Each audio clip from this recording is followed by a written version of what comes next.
1500 metros la distancia de la segunda del programa. Suerte para todos.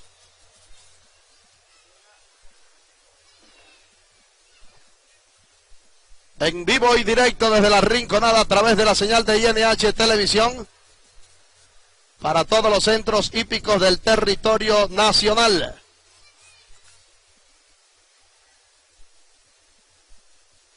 Sigue siendo la yegua Soy Jax la gran favorita de la carrera. 135,000 para la yegua Soy Jax. Partida. Salieron las participantes. Las mismas un tanto mala para el 4. El ejemplar Bybury retrograda queda en el último lugar. Por fuera Lady Bonita por el centro de la cancha. Soy Jax. En el tercero se acomoda Mi Chiquita. Se recupera Bybury. Y dejaron al 1 Diana Patricia en el último lugar. Así están recorriendo los primeros metros de la segunda carrera del programa. Y la favorita pasó a dominar el ejemplar Soy Jax con Cipriano Gil.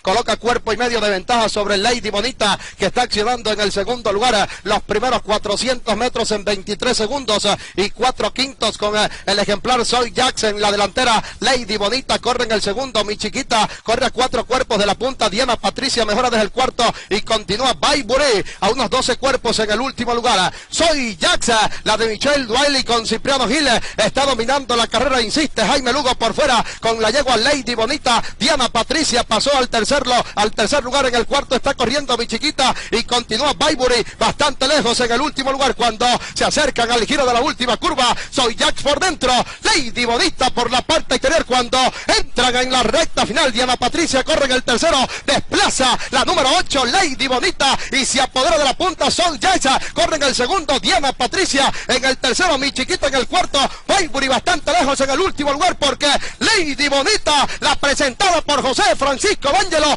tomó mucha ventaja, la suficiente para hacerse inalcanzable en la delantera. No puede perder la segunda del programa. El 8 Lady Bonita, ganó Lady Bonita la carrera. En el segundo Soy Jax, tercero para Diana Patricia, cuarto Bybury, último para el 5 el ejemplar Mi Chiquita.